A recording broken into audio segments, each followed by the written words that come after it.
Henri, tulobela sikoyo importance ya moto audio moko dans chaque famille. Ah, très bien. Wana question malamu, mademoiselle Espérance. Oui. Importance ya moto dans chaque famille. D'abord, dans beaucoup trop de familles, moto audio inasaidia comme moyen de déplacement. Inasaidia comme moyen de déplacement, kama kuna batoto mingi, tout ça nagizi moto audio d'une façon générale na waka mrefu. Utabeba famille muzima. Kama uko famille peut-être papa, maman na 3 enfants, uko possibilité papa, maman na ile 3 enfants banapandia kwa ile moto, na kama mnataka kukanisa, mnaenda kukanisa, kama mnaenda tembea, kama mnataka kunywa sucré, mtenda kunywa sucré. Deuxième façon, moto audio iko unité de production. Moto audio iko unité de production dans quel sens? Utapashwa nunua comme famille, unanunua moto moya. Ukishanunua moto moya unatia ku taxi, ile recette barakuwa kuletea itakuletea franga mingi sana, na ile moto itavya kuletea ingine franga, ainsi de suite. Ipali natumika comme unité de production. Moto aujue iko na kazi mingi sana, donc nimesema kama inapaswa tumika comme moyen de déplacement, inatumika comme unité de production, na inapaswa tumika comme moyen de transport. Moyen de transport, ulilima peut-être muhogo yako kule kushamba, peut-être balabala mingi za Kisangani, peut-être gari haitafika kule. Moto aujue, peu importe potopoto bien eta njeni kopale. Moto aujue, iko kapalo kubebile mizigo yako ya muhogo.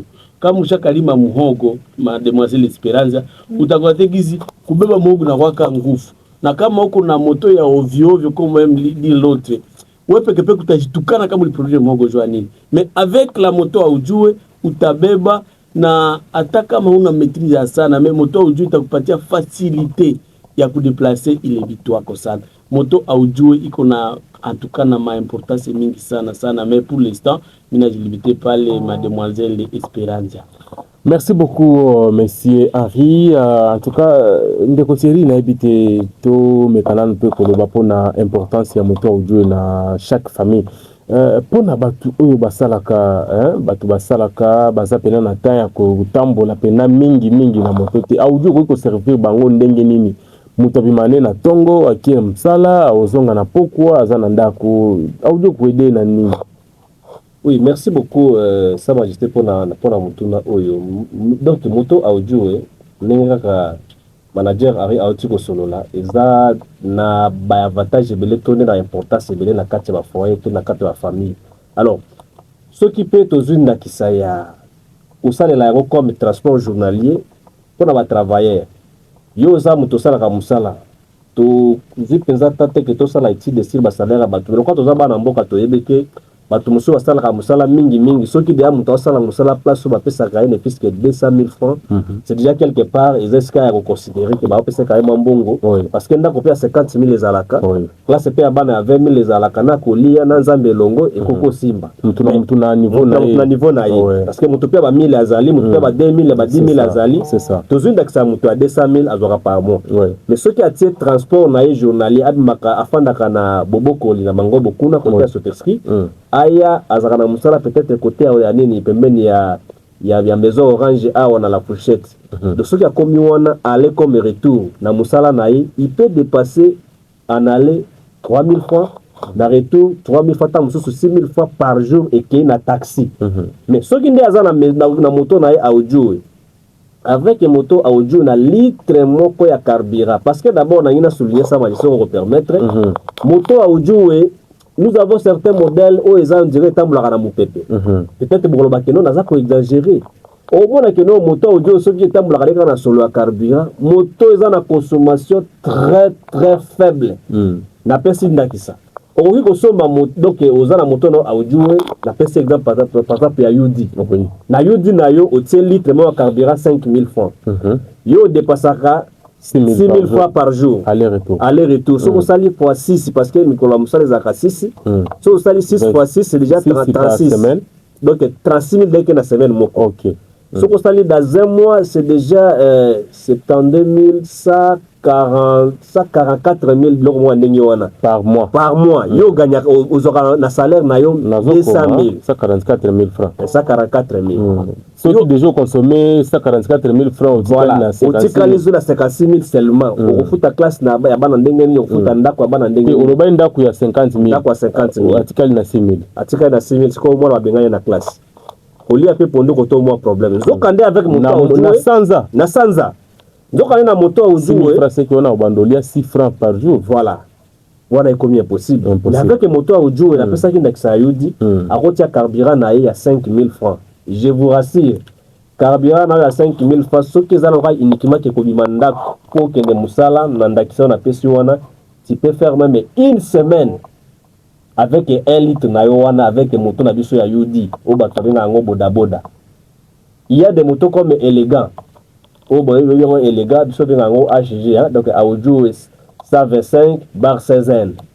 Moto wana ils ont dirait et okaka ne solo à carburant yango etamboli. Mais to permettre yo te kotia tomate mo carburant, zoka ndakisa litre ya carburant parce que ça unité donc ça mesure oyo ça légal hein, gouvernement tie a calculer kabanini par litre. Donc la minimum est de litre moko la personne ndakisa ya yudi wana même ceux qui za moto 16 ans les gars au benga ngombanga semul okotambola nango okomona ke oko économiser makasi pe okomona ke mbongo na yo ozwaka quel que soit salaire na yo la moké mais avec la moto audio et papa ça magiste kulukusatu et puis si yo makoki yako économiser et puis ozotambola na 5 000 francs na donc 5 000 francs dans une au sein lango pendant semaine mobimba par rapport à ndenge na sali calcul nanga toujours considérer que au sein la par jour au moins 10 km en aller comme retour. Ce que tu as dit, c'est 10 jours, on sali déjà 100 km. Vous avez que non, na calcul na pesa ki wana avec moto audio par rapport à la consommation à carburant. 100 km oyo, tu vas consommer moins de 2 litres. J'ai dit bien surveiller ma voix parce que et ça à la télévision mais la vie surveiller ma bouche. En tout cas 100 km, on peut consommer moins de 2 litres de carburant avec la moto audio et sa majesté Kulukusatu. Et va permettre d'économiser et puis pouvoir n'a pas besoin de la famille. Voilà. Merci beaucoup. Je ne sais pas si ma conseillère a une question par rapport à aide et à moto audio dans la famille. Oui, j'ai bien une question. Monsieur Thierry, les femmes aussi travaillent. Qu'est-ce qu'elles peuvent bénéficier aussi de audio?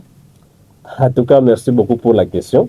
Vraiment, la moto audio n'épargne personne. Donc, c'est une moto où ils ont un avantage sans discrimination. Donc, avec une moto UD, bien avec une moto UD, donc d'abord, ils ont demandé, il y a un pour me Congo, et ben quelque part, quelque part. Ma femme légitime Kalamingi te bo waka kisangani pe bandia ba femme légitime. Ba femme légitime. Bon, je prends les femmes parce qu'on veut donner beaucoup de valeur aux femmes ndé yango wana. Maman na biso to respectaka bango. D'abord coup de chapeau na ba konzi ya audio et puis na ba partenaire na bango na côté à conception. Ba passa ko ça coup de chapeau aussi à madame Dina et Sylvie. Oh baza déjà ba lauréate na biso. Et puis to banda makambo. Vraiment coup de chapeau na bango. Moto ya Yudi pour na ba maman, eza d'abord moto moko très simple mais moto ya makasi. Eza moto ko sunga maman asalela yango na ba transport na ye. Kaka ndenge rapport na biso manager Kimata lobaki awa moto Yudi eza pe a mesure mais faut ba baye bakate. Eza ka moto ya ville te. Moto Yudi makasaki ya Masangu. C'est vrai. Moto Yudi sa majesté makasaki ya Fufu. Oko ke na Yudi no na bilanga yo mama oza na musala.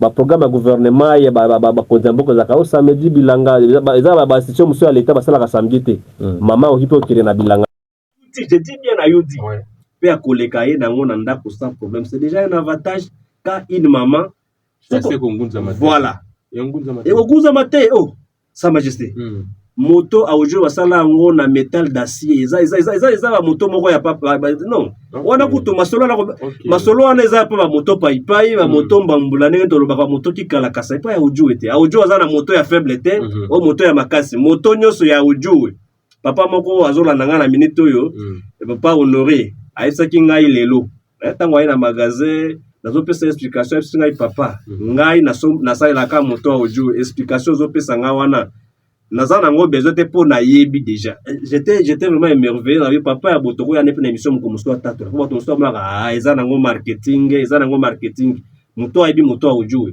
akotia tembe te. Merci beaucoup, Monsieur Thierry Afumbutu. En tout cas, mutu oyaebi moto ujue akotia discussion te akotia makelele te ako bunga pe na nzela te na vite ako bunga pe na objectif na yete parce que moto ujue répond vraiment valablement na ba attente na biso. En tout cas, toki ngambo ya mibale la technique et la publicité une fois pour nous. Une façon à couper Sabino ba message mususu par rapport à au bande ko la publicité et on va retourner dans ces studios pour dire au revoir à nos auditeurs, n'est-ce pas Espérance? Voilà, on écoute la publicité. Nyonso ya radio Ebenezer pe na nyonso ya émission Ngundu Asi na Piki Audio. Nous vous remercions fermement de votre assistance face à nous. À la présentation, c'était Espérance Difoulou et à ma côté, c'était Patrick Kiriza, Sa Majesté Koloko Santou. Merci beaucoup, chère Esperanza. En tout cas, c'était une belle émission aujourd'hui. Nous serons ici demain à partir de 17h, demain à partir de 17h juste, nous serons déjà ici. Oui, est-ce que demain il y aura les questions-réponses? Ouais, demain il y aura des jeux de questions-réponses parce qu'aujourd'hui on n'a pas pu avoir le temps pour faire passer les jeux de questions-réponses. Faut aussi de la connexion, mauvaise connexion. Faut aussi de la connexion, mais demain nous vous assurons que nous serons là à 17h juste. Allumez déjà vos radios, vos téléphones, connectez-vous, tout ça. Merci beaucoup. Nous en profitons aussi de dire merci à Monsieur Thierry Afumbutu qui a accepté notre invitation. Monsieur Thierry, merci beaucoup. Merci beaucoup, Sa Majesté Espérance. Merci beaucoup à Monsieur Henri Kimate. Merci beaucoup à Monsieur Patrick Kusandou et à Mademoiselle Espérance. Merci beaucoup aussi à notre technicien qui était à la mise en onde. Il s'appelle Jacques. Merci beaucoup Jacques. Merci aussi à Jonathan Kidicho qui faisait la prise de vie. Merci à tous nos auditeurs malgré mauvaise connexion. En tout cas, toujours mis les lotés. Mais demain, on se fixe rendez-vous à partir de 17h pour Nabagé. Il y a questions-réponses. Mais quand déjà qu'on se concentre les lots, que tout n'a pas taximen, lobby n'a pas parking poté, ozwa moi quelque chose oyo maison audio et bongisi ponayo. Merci beaucoup. Ciao, ciao.